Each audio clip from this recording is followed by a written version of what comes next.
Hello, class. Welcome to lecture 6.2. Today we'll be doing utility and how it relates to indifference curves, so we can get into how individuals make optimal choices. But first, we need to understand utility. And so we need this because it's kind of the starting point of advanced microeconomic theory and how you can kind of adapt microeconomic theory to doing um, modeling on more kind of advanced or timely problems. So utility is just this imperfect solution to a very hard problem of measuring human happiness or human satisfaction.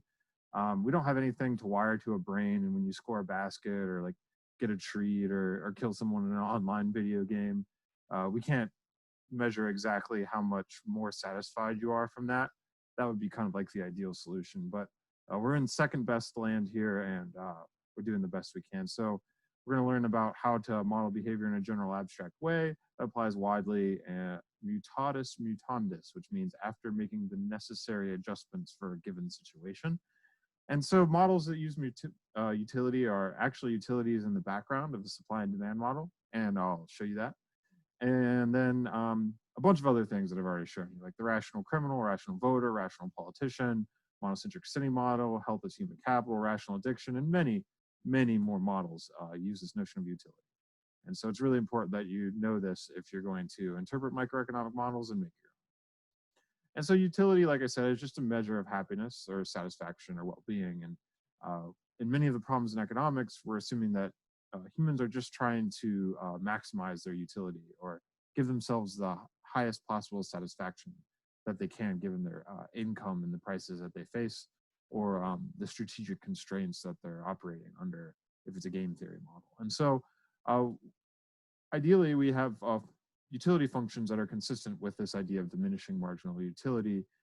So it'd be kind of weird if an additional pizza gave you the same additional utility for the like a millionth pizza that you ate. And so the greatest picture that I can think of diminishing marginal utility is Squidward right here, where he really liked the first Krabby Patty, but like one of the last ones he ate caused his size to get really big, and then he ate another one, and then he blew up. And so that is kind of the picture I think of when it comes to diminishing marginal utility. An important property of utility is that it's ordinal, or it's ordered. So we can't really describe how much more one bundle is preferred in quantitative terms. We can only just say that one bundle is preferred to another. So I'd rather have another piece of pizza than a cheeseburger. But we can't say I'd five times prefer this cheeseburger to this slice of pizza. And so the antonym, or saying exactly how much, would be cardinal. So cardinal, we can talk about magnitude. So you can say exactly how much more one is preferred to another. In contrast with ordinal utility, we'll only be able to say that 10 is better than 5. We can't say that 10 is twice as good as 5. It's just better because it's higher. But it might not be 2 times as better. And that just stems from being unable to perfectly measure utility. But we actually don't need cardinal utility for any of our higher level micro theory to hold. And so I just want to give you guys kind of a fun way to think about what ordinal utility would be. And so I really encourage you to click on this dog taste test video where a dog is trying different types of food. And in the video, you can see that the dog definitely prefers a chicken treat to a Cool Ranch Dorito, and a Cool Ranch Dorito to green beans, which you can see at these different time marks. And so this captures the concept of ordinal utility because you can say that Tucker is getting more happiness from chicken than Doritos and more utility from Doritos than green beans. So he's ranking them. But you can't say something like Tucker likes chicken twice as much as a Dorito because you don't have the actual amount of enjoyment the dog is getting out of each type of food. And so I just wanted to point out one more thing that kind of ties back to the last lecture, is that Tucker probably has rational preferences. So we can rank every food compared to another type of food. And if chicken is better than Doritos and Doritos are better than green beans, it's a safe bet that chicken is probably better than green beans. So he has these like well-defined and logical preferences, making them rational preferences. And so The next thing we need to talk about are utility functions. So we're going to get into the math of this. And utility functions kind of might sound difficult, but all they do is they define how, if you consume a certain amount of goods, how that translates into additional satisfaction for you. So with a one good utility function, we can represent this in a two-dimensional plane, where your utility is a function of how much you consume of the specific good that we're considering. So um, just a composite good or in general consumption, we know that you get more utility from consuming more. That's just the more is kind of better thing. And this utility function is consistent with diminishing marginal utility because additional units of consumption yield you less marginal utility. That is, the rate of increase is decreasing, reflecting this diminishing marginal utility. And this is just kind of like a caveat for your own knowledge. Multi-period utility functions exist, and this is kind of what micro-founded macro theory is. So when we're thinking about like how much people are consuming in aggregate in the entire economy, we think about interest rates and how that affects the incentives for working more, consuming more at any given time. And some more micro applications are, you could think about like a spectator who's going to an athletic event, thinking about how much they should drink before, during, and after the game.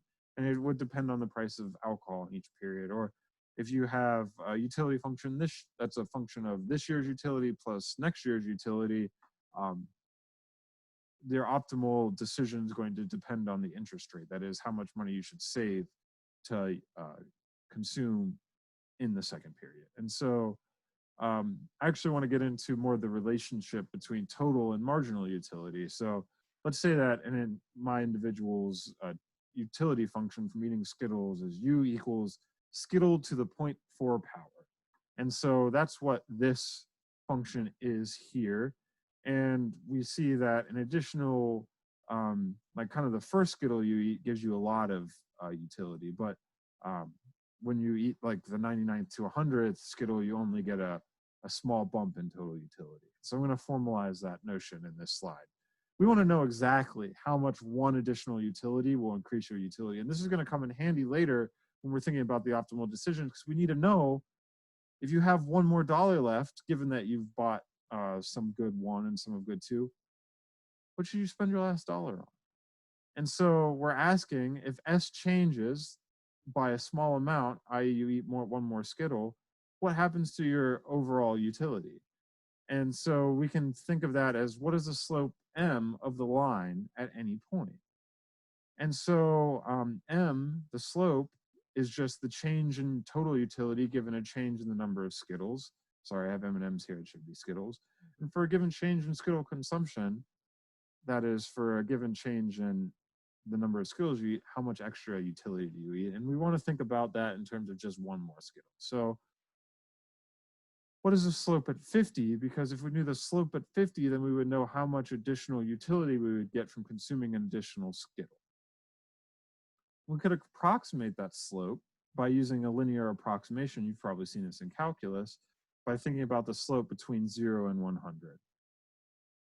And this is called a linear approximation. And we can see that the slope for this approximation 1 is steeper than the actual slope at 50. And so this A1 approximation is overestimating the slope. And so what we can do to get a more exact approximation is using points closer to 50. And so we're going to use points 20 and 80 here, and we can see that the slope between them is closer to the slope exactly at 50, but it's not all the way there yet. And so it's a calculus proof, and I'm not going to test you on it, but we can, using calculus, you can show that the slope at 50 is the tangent line to 50 of the function, and tangent just means that it only touches the function once, exactly at 50. And so I can actually use derivative rules to show that the function describing the slope at any point on this function is 0.4 times 1 over m to the 0.6 power. And this is just by the exponent rule of differentiation. And if we evaluate this function at 50, you can see that the function is 0.038. And what that means is that at 50, eating another Skittle gives you an additional 0.038 additional utility. And this is the function of, this is the derivative of total utility, marginal utility. So this describes if you eat one additional Skittle, how much additional utility you would get for each, at each point, or at each number of Skittles already consumed. And so this is literally just the derivative of this. And I recognize that this is kind of micro, and so, but we're using a lot of calculus here. In the last slide, the utility depended on one good Skittles, but we're going to need a model how trading off between two choices affects utility, and that is, so utility would be a function of two goods, like Skittles and chocolate bars. And I'll just note that derivative methods for single variable calculus work for multivariable calculus. So when you're taking into partial derivative, like the derivative u of the change in utility with given a change in chocolate, you can just consider Skittles fixed or a constant. And so I encourage you, if you're having trouble or this kind of seemed foreign to you, or you haven't had calculus in a while, that if you want to refresh your derivative rules, you could go to this OpenStax textbook. And these are kind of the most important rules that we'll be using: the exponent rule, product rule, chain rule, and log rules. And if you've taken single variable calculus, but not multivariable calculus, which is Calc 3, there's also a free textbook which will show you how to extend these single variable derivative rules to equations with multiple variables. And so if you haven't seen that, or that makes you feel uneasy, I encourage you to go there. And if you go there and you're still not exactly sure what's going on, then you need to probably meet with me in office hours. But I want to emphasize that if you haven't taken Calc 3, you can still do Calc 1 and finish this course with no problem. And so finally, I want to interpret some utility functions. So let's say we have a utility function that depends on soccer and basketball jerseys, and Z, W, and Y are parameters that can be interpreted as kind of the intensity of preferences. So in this function in 1, higher Z's mean you have a stronger preference for basketball jerseys relative to soccer jerseys. And so I went ahead and took the marginal or partial derivatives for you. So the change in U with given a change in V is just Z. And so we can see that the additional happiness from having an additional basketball jersey doesn't depend on having any additional, on any soccer jerseys.